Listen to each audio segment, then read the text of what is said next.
Hello and welcome to Legacy IS Academy. In today's video, we are going to discuss about GS Paper 2 International Relations. Very recently, Mains 2025 has completed for GS papers and essay. The exam is still continuing for optional papers. I wish all the candidates a very all the best and a very good luck for their upcoming language papers as well as optional papers. But बहरहाल हमारे लिए ये भी जानना जरूरी है that the kind of questions that have been asked in exam, how far are they relevant with respect to the current affairs, how far we have been able to cover them in our classes, and what should be the correct approach to answer these questions. So looking at these questions one by one, in international relations in general, 4 questions were asked, 2 in 10 marker and 2 in 15 marker. So if we talk about the 10 marker question that has been asked, this question was regarding India-Africa relationship or India-Africa relationship. We have very well discussed in our classes that when you encounter the question, please read the question multiple number of times so that you get to know what is the exact keywords और कहाँ हमें actually focus करने की जरूरत है क्योंकि ये question India Africa से रिलेटेड था. सो इंडिया अफ्रीका के डिजिटल पार्टनरशिप पर हमें फोकस करने की जरूरत है. Why are they asking about India Africa digital partnership? Was because for several reasons. एक तो G20 की मेंबरशिप में इंडिया ने अफ्रीकन यूनियन को मेंबर बनाया था. So African Union became a member of G20 and that showed India as a leader of global south. But additionally, G20 के ही मीटिंग में government of India has also emphasised on digital public infrastructure. Digital public infrastructure मतलब जो हम लोग payments infrastructure करते हैं या गवर्नेंस का जो इंफ्रास्ट्रक्चर है, that we need to digitize. So this is the point where digitization and Africa or India-Africa relationship gets connected. Although this is not the latest one, G20 India में 2023 में हुआ, but after that also we have emphasized on development of technology and digitization in Africa. ठीक है? India is not the only country. Of course, we have European Union also, Chinese companies also investing in digitization. But इनका intention क्या है? The way India has invested in African Union versus rest of the countries or continents where they have invested in African Union is very very different. Because हमारा intention उस region का development है, उसके resources का exploitation नहीं है.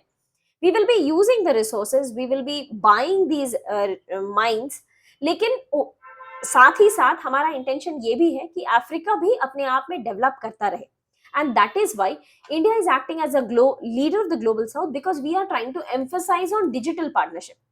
Now let us try to find out what are the keywords in the question.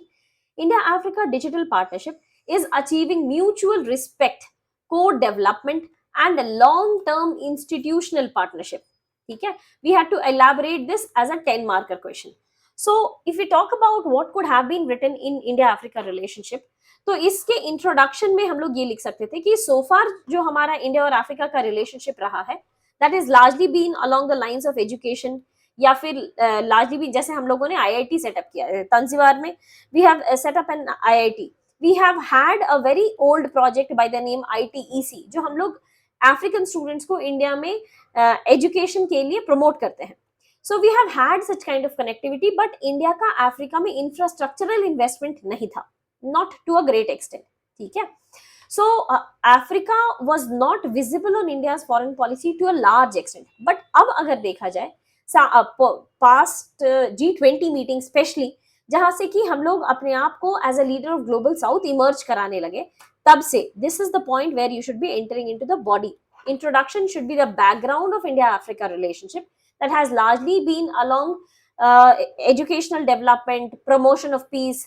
कोई दो कंट्रीज अगर in conflict with each other है तो and they need peace keeping force, तो Indians would say UNPKF will also take into account India.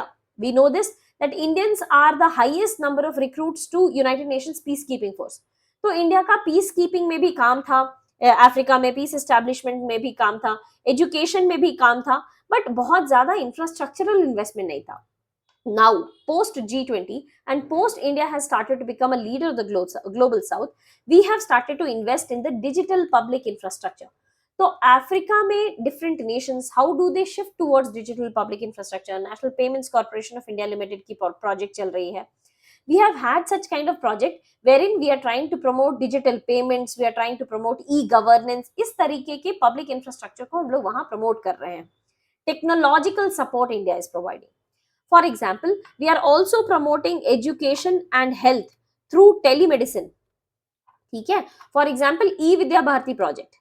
e-Vidya Bharati project is India's educational project कि हम लोग सारे कंटेंट को डिजिटाइज्ड फॉर्म में आपको दे देंगे, and once you cover the courses you will have to take the test, and following which will be granting you certification of graduation, post graduation and all of that. So इस तरीके का e Vidya Bharati we are carrying out कि आप Africa में रह के भी you can get educated. ठीक है, थ्रू टेक्नोलॉजी. हेल्थ में वी आर प्रोवाइडिंग टेलीमेडिसिन. ठीक है, and both of them are part of Pan Africa E-Network project. Both of them are part of Pan Africa E-Network project. तो इसमें से कुछ भी आप एग्जाम्पल में लिख सकते थे. E-Network project. You could have written any of these in your examples. This is how India is trying to promote digitization in Africa through various investments. ठीक है. Now talking about और क्या मतलब in conclusion, what could have been your conclusion? कि so far अभी तक हमारा जो भी इन्वेस्टमेंट रहा है, we are also trying to expand it not only through digital infrastructure but also through extraction of various mines. जैसे अभी हम लोग recently we have signed agreements with Namibia. ठीक है, और for that matter Kenya. So बहुत सारे countries के साथ we have signed such kind of project, or for that matter Ghana, क्योंकि इन लोगों के पास critical minerals के reserves है. So India is trying to engage not only in digital public infrastructure but also in engagement with respect to critical minerals. इस तरीके के mining, exploration और extraction में India आपको help करेगा. Whatever be the technology, let's say geographical information system is one of the technologies that can be used for exploration. तो ये सारे technological help India करेगा, and we also want some kind of minerals that are getting extracted should be shared with India. ठीक है. So this could have been your conclusion. Any suggestive solution could have been your conclusion apart from this कि ये सारे steps तो government of India ने ले लिए हैं. What are the other steps that we can take? We can help Africa in terms of, let's say, बहुत सारे health and sanitation के projects में, sanitation के projects में, क्योंकि we know Africa is the breeder. बहुत सारे diseases Africa में originate होते हैं, that being a largely tropical nation. तो बहुत सारे नेग्लेक्टेड ट्रॉपिकल डिजीजेस का वैक्सीनेशन, सैनिटेशन, ये सारे प्रोजेक्ट्स इंडिया स्टार्ट कर सकता है, such that we are able to curb the origin of disease at its origin itself. ठीक है. सो बहुत सारे और प्रॉब्लम्स, बहुत सारा और एरियाज जिसमें हम लोग एक्सपैंड कर सकते हैं, because the government of India in its foreign policy is right now using a soft power diplomacy. तो it can also be a cultural contact that we can make use of in engaging with Africa. ठीक है. So ये सारा आपका conclusion, suggestion, way forwards हो सकता था. Now moving on to the next question, that is with the waning of globalization, जैसे जैसे globalization खत्म होते चला जा रहा है, post Cold War world is becoming a site of sovereign nationalism. I should not call it as the end of globalization, but globalization का जो charm है, that has ended over a period of time. So if we talk about post Cold War era, so 1945 में the Second World War had ended. So 1945 से लेकर the Cuban Missile Crisis 1964, or for that matter even the Vietnam Crisis 1977 और 75 से 77 के बीच में अगर देखा जाए, तो this I should call this as the peak of the Cold War. ठीक है. Peak of the Cold War actually ended with the Cuban Missile Crisis, but वो जो intention था, वो जो hatred था of capitalism versus communism का जो दो world create हो गया था, that was USSR versus USA. ये hatred एक Cold War के लिए responsible रह गया. So that ended up into very severe conflicts in Vietnam, in DRC, in China, and for that matter so many other regions. ठीक है. But इसके बाद का जो फेज आया, that was the phase of globalization. ठीक है. तो अगर हम लोगों को इस क्वेश्चन के आंसर में कीवर्ड्स निकालना है, तो this should be the waning of globalization. अगर ग्लोबलाइजेशन का जो चार्म है ये खत्म होते चला जा रहा है, तो जो पोस्ट कोल्ड वॉर वर्ल्ड अब दिखाई दे रहा है, this is becoming a site of sovereign nationalism. Sovereign nationalism here they are trying to refer to protectionism, ठीक है।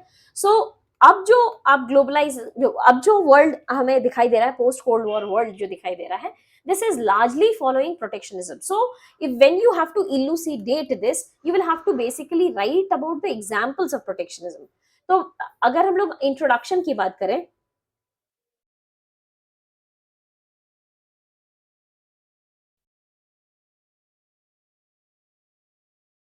इफ यू टॉक अबाउट कि इंट्रोडक्शन में क्या क्या लिखा जा सकता था, सो इंट्रोडक्शन में हम लोग ये लिख सकते थे कि ग्लोबलाइजेशन का चार्म कहाँ से आना शुरू हुआ, कि जब the world had ended, the cold war had ended, तो कोल्ड वॉर के खत्म होते ही इकोनॉमीज अपने आप को एक्सपैंड करने लगी, and in expansion of economies everybody wanted to connect with the global world, ठीक है। और एक्सपेंशन के केस में globalization was able to proliferate, ठीक है। हर एक कंट्री 1960 से लेकर 2000 तक में हर कोई ग्लोबलाइज कर रहा था, every country was trying to integrate with other nations, even for that matter China, ठीक है।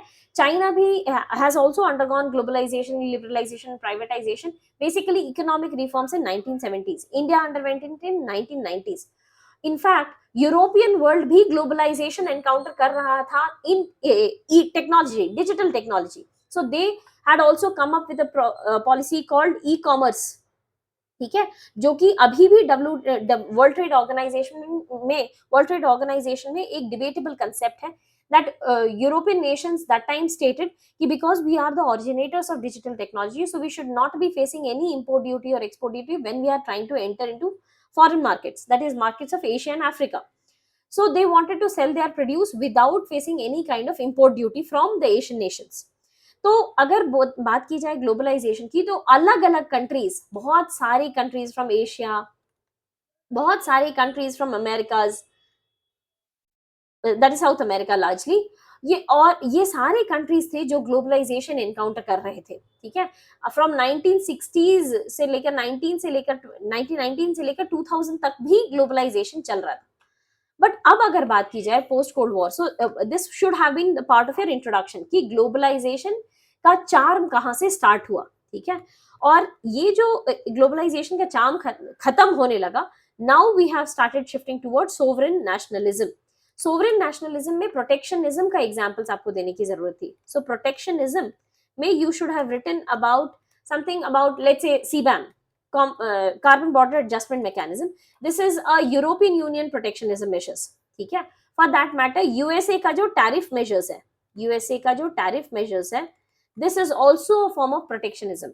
Even China जो अपने market access को closed market access और restricted market access, this is also one of the form of protectionism. You are not allowing your market to be accessed by others, so आप basically trading के principles को follow नहीं कर रहे हो। और for that matter including India, हम लोग भी to some extent protectionism follow करते हैं, specially for our agriculture sector, ठीक है। सो इस तरीके के कोई भी एग्जांपल्स आप मेंशन कर सकते थे कि कोल्ड वॉर खत्म होते होते उसका जो चार्म, ग्लोबलाइजेशन का जो चार्म खत्म हुआ ना, तो अब everybody started moving toward sovereign nationalism. हर किसी को अपने कंट्री की इकोनॉमी और इकोनॉमिक्स को इंप्रूव करने का इंटेंशन बनाना था, और उसके लिए instead of integrating with the other world they started protecting their own economies, ठीक है। So that is the sovereign nationalism that you could have mention. इसके बाद आ सकते हैं कंक्लूजन में। कंक्लूजन में यू कैन ऑल्सो राइट कि वर्ल्ड ट्रेड ऑर्गेनाइजेशन जैसे ऑर्गेनाइजेशन का जो इंपॉर्टेंस है, this has gone down over a period of time, क्योंकि WTO का intention was barrier free trade. Now if you follow protectionism, obviously you are not following a barrier free trade. So over a period of time, this has led to weakening of international trade organization and rise of multilateral trading organizations such as RCEP या TPP या बहुत सारे, और ये Middle East nations are creating their own grouping, ठीक है। सो बहुत सारे मल्टीलैटरल, बहुत सारे कंट्रीज मिल करके ट्रेडिंग ऑर्गेनाइजेशंस बनाने लगे, और over a period of time जो एक ग्लोबल ट्रेडिंग ऑर्गेनाइजेशन था और उसके रूल्स और नॉर्म्स थे, वो over a period of time has started weakening, ठीक है। But then there are examples also such as India's relationship with Africa या India's relationship with South America. This is not a protectionist measures, this is not a protectionist measure that we are integrating. This is basically globalization only. तो आप इस तरीके का कुछ positive examples दे सकते थे कि अभी भी कुछ पार्ट है वर्ल्ड का जो ग्लोबलाइजेशन में विश्वास रखता है, they are not completely being protective, ठीक है, and being open to the competitive market. So this could have been your conclusion. Now, moving on to the next question, that is, energy security constitutes the dominant kingpin of India's foreign policy. ये तो हम लोग बिल्कुल ही ज्यादा agree करते हैं कि energy security जो है ये हमारे फॉरेन पॉलिसी का एक बहुत इंपॉर्टेंट पॉइंटर है. इसलिए भी हम लोग ये जो स्ट्रेट ऑफ हॉर्मुज है इसको हम लोग अपना एक प्राइमरी चोक पॉइंट मानते हैं. क्यों प्राइमरी चोक पॉइंट मानते हैं? क्योंकि ये जो पर्शियन गल्फ है इसके आसपास लगभग सभी कंट्रीज ऐसे हैं जिनसे हम लोग तेल खरीदते हैं. So for that reason, India's connectivity to the Persian Gulf through the Strait of Hormuz, that's very important. इसलिए जो हमारा foreign policy है that has been largely governed by energy security concerns. You can see this by current example also that India has tried to continue buying Russian oil. Despite of international pressure, India has continued to buy Russian oil क्योंकि हमारे लिए energy security जो है वो हमारे लिए बहुत important है, ठीक है. Now this is linked with India's overarching influence in Middle Eastern countries. तो हमारा influence Middle East countries या हमारा impact Middle East countries पे बहुत ज्यादा हमेशा से ही रहा है. Now the real question here is, this question was actually for a 15 marker, ठीक है. So how would you integrate energy security with India's foreign policy trajectories? तो आगे का जो एनर्जी सिक्योरिटी है that is coming years. सो आगे का जो एनर्जी सिक्योरिटी हम लोग इंश्योर करने की बात कर रहे हैं उसे हम लोग अपने फॉरेन पॉलिसी ट्रैजेक्टरीज के साथ कैसे इंटीग्रेट कर सकते हैं, that is the question. So now your introduction should B, क्योंकि वो एक्सपेक्ट कर रहे हैं कि फ्यूचर में कैसा रहेगा, तो ये तो हम लोग समझ पा रहे हैं कि हमारा एनर्जी सिक्योरिटी इन फ्यूचर जो है ये लार्जली इलेक्ट्रिक व्हीकल्स की तरफ जाएगा या रिन्यूएबल एनर्जी टेक्नोलॉजी की तरफ जाएगा. तो इस कंडीशन में हमारे जो फॉरेन पॉलिसी है, if I talk about body, तो हमारा foreign policy will also be integrated towards renewable energy या e vehicles, basically rare earth elements या क्रिटिकल मिनरल्स. इस पे हमारी डिपेंडेंसी बहुत ज्यादा बढ़ने वाली है, ठीक है. तो जो भी रेयर अर्थ मिनरल्स या क्रिटिकल मिनरल्स के सप्लायर होंगे उनसे रिलेशनशिप भी बढ़ेगा.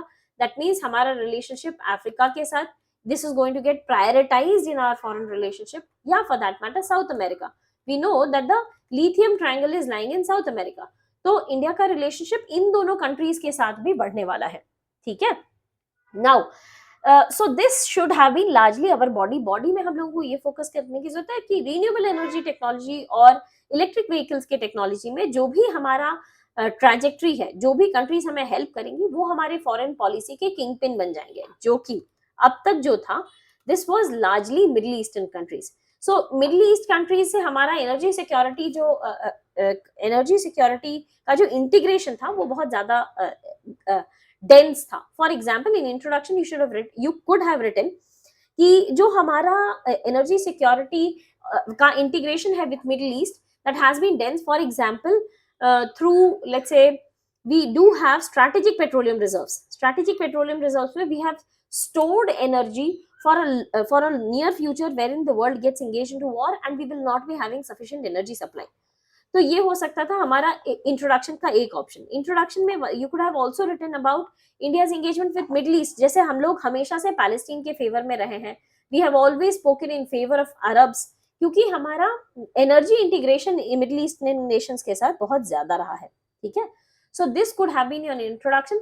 Body में we will have to largely emphasize on energy security का जो नया methods है, for example shale gas या shale gas extraction या exploration of new gas, new energy technology, ठीक है.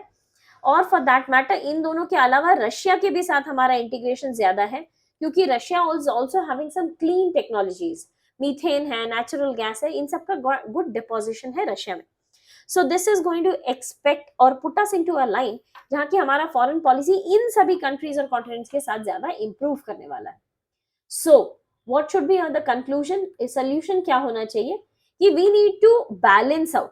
हम लोगों को अपना रिलेशनशिप मिडिल ईस्ट के साथ खराब भी नहीं करना चाहिए, but not that we should not be integrating with South America or African nations who have good reserves of critical energy or mineral supplies. Mineral supplies may we also have integrated with USA in under mineral securities partnership.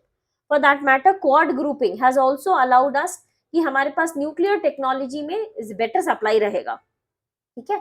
तो ये सब कुछ हमारे body का part हो सकता था। Conclusion again as we discuss कि this should always have been a suggestion that we need to balance out India's relationship with Middle East and with eastern South East Asia जहाँ पे कि हमारा dependency थोड़ा ज्यादा बढ़ने वाला है, या साउथ अमेरिका जहाँ हमारा डिपेंडेंसी ज्यादा बढ़ने वाला है with respect to critical minerals, ठीक है। Now so this could have been your conclusion with respect to this question, ठीक है। now moving on to the next question.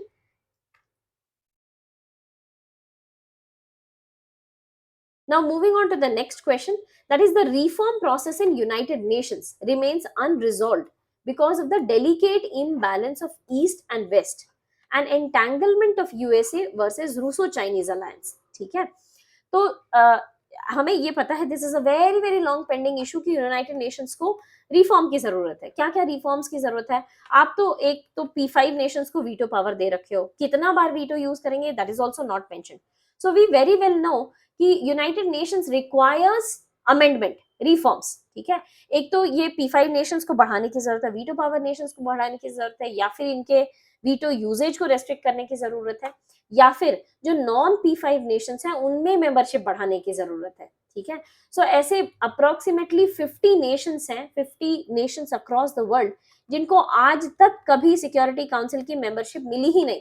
ये जो परमानेंट है उनकी तो नहीं ही मिली of course, but the non permanent ones also they have not received any time membership. So ये question United Nation Security Council या यूनाइटेड नेशंस की रिफॉर्म से रिलेटेड ही सिर्फ नहीं था, दिस वाज बेसिकली आस्किंग कि यूनाइटेड नेशंस का जो रिफॉर्म है ये एक एक एक जगह पे आके फंस गया है। Now what is that place? This entanglement is the entanglement between West and East, ठीक है, of USA versus Russo-Chinese alliance. So I should call this as US plus European Union, and here we have Russia, China as some of the major stakeholders involved here. ठीक है। अब the problem here is कि यहाँ पे आपके भी 3 लोग, आपके भी 2 लोग are having a veto power, ठीक है। तो अगर कोई रिफॉर्म रशिया चाइना के खिलाफ लाना चाहते हैं अगेंस्ट रशिया एंड चाइना, तो इसे रशिया और चाइना वीटो कर देगा। If you are trying to take a reform और passage of resolution against European Union या यूएसए, तो they will make use of veto. तो अल्टीमेटली जो है हम लोग कोई रिफॉर्म ला ही नहीं पा रहे हैं, ठीक है। Let's say United Nation peace keeping force या यूनाइटेड नेशंस के पास नए प्रॉब्लम्स हैं अभी। What are the new problems? Health is a new problem. जैसे WHO जैसा organization was not allowed to enter into China to check for the Wuhan virus. This is an incapability of United Nations. For that matter, climate change is also a major issue. जैसे हम लोग we very well know that the developing nations are not getting funds, or least developed nations are not getting funds from the developed world. So climate change is the new problem जो कि हमें emphasize करने की जरूरत है as part of UN. So as part of UN हमारे पास कुछ नए problems हैं, और ये problems को United Nations हम लोग तब तक resolve नहीं कर पा सकते till the point we resolve this West versus East का entanglement. So we need to examine critically and evaluate the East-West policy confrontations in this regard. So जो भी East-West policies रहे हैं वो उसे हमें assess करने की जरूरत है, और उससे हमें ये पता करने की जरूरत है कि how do we finally bring in United Nations reforms. तो यूनाइटेड नेशन में पेंडिंग रिफॉर्म्स कहाँ कहाँ है? एक है वीटो, ठीक है, एक है P5 नेशंस, वीटो के लिए रेस्ट्रिक्शंस नहीं है, ठीक है। नेक्स्ट प्रॉब्लम इज कि P5 नेशंस और for that matter United Nation के सिक्योरिटी काउंसिल में जो 15 मेंबर है उसमें there are 50 such countries in the world who have never got membership, ठीक है। यूनाइटेड नेशन के रिफॉर्म्स में और एक रिफॉर्म ये भी जरूरत है कि कुछ कंट्रीज उसके एनिमी स्टेट्स में आज भी मेंशन है। For example Germany, Japan, these are mentioned as the enemy states of United Nations even till today, ठीक है। तो ये ऐसे रिफॉर्म्स हैं जिसे जो कि बहुत ज्यादा immediate need of the hour है। बहुत सारे कंडीशंस में वी हैव सीन, जैसे क्लाइमेट चेंज जैसे नए इश्यूज को यूनाइटेड नेशंस टैकल नहीं कर पाया है। So until and unless we resolve these two problems, we will not be able to resolve the other problems which will help us bring in reform in United Nations. तो हमें ये सारे problems को resolve करने की जरूरत है through East West policy confrontations. तो हमें हमें we will have to resolve the differences between Eastern alliance and Western alliance so that these reforms in United Nations can be brought. तो यही हमारी इंट्रोडक्शन बॉडी और कंक्लूजन का भी part होगा। In introduction we will have to write about United Nations के क्या pending reforms हैं, रिफॉर्म्स जो कि यूनाइटेड नेशंस से एक्सपेक्टेड हैं. This should be the part of introduction. ठीक है. बॉडी में क्या हो सकता था, बॉडी में you should have mention examples जहां पे कि हम लोग ईस्ट वेस्ट के प्रॉब्लम्स की वजह से बहुत प्रॉब्लम को नहीं रिजॉल्व कर पाए हैं. ठीक है. जैसे कि Israel Palestine issue. Israel Palestine issue में एक तरफ को यूनाइटेड स्टेट्स सपोर्ट कर रहा है, वेस्ट यूरोपियन नेशन सपोर्ट कर रहे हैं, और ये पूरे के पूरे अरब वर्ल्ड को ईस्टर्न अलायंस से सपोर्ट कर रहा है. So you will have to write about examples in body where we have not been able to resolve the issue because of the East-West alliance or East-West confrontations, I should say. ठीक है. East west confrontation और नहीं resolve हो पाया है in Russia Ukraine war of course, जहाँ की पूरा यूरोपियन यूनियन और USA is supportive of Ukraine, whereas eastern alliances में और China is supportive of Russia. तो इस प्रॉब्लम को भी रिजॉल्व नहीं कर पाए. बहुत सारे और भी प्रॉब्लम्स है. फॉर एग्जांपल इंटरनेशनल रिलेशंस में ही आर्मेनिया अजरबैजान का कंफ्लिक्ट है. ठीक है. Then we have the issue in DRC Rwanda. ठीक है. डीआरसी और रवांडा के भी बीच के इश्यूज हैं जो कि हम लोग अभी तक रिजॉल्व इसलिए नहीं कर पाए हैं जो कि because of the east west confrontations. तो what should be the conclusion, आप how do you get these issues resolve कि अल्टीमेटली हम लोग यूनाइटेड नेशंस के रिफॉर्म्स को ला पाएंगे. सो अगर हमें इस इशू को रिजॉल्व करना होगा तो we will have to recommend some kind of reformations to United Nations so that ये सारे प्रॉब्लम्स रिजॉल्व हो पाए. फॉर एग्जांपल वीटो पावर का usages has to be restricted.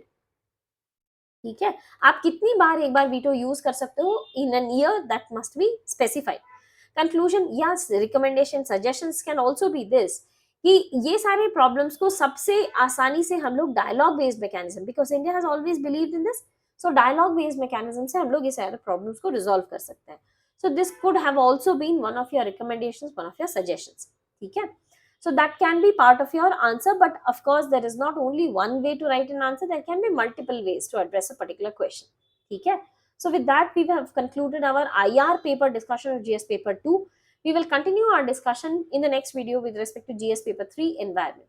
I wish you all the very best and thank you so much.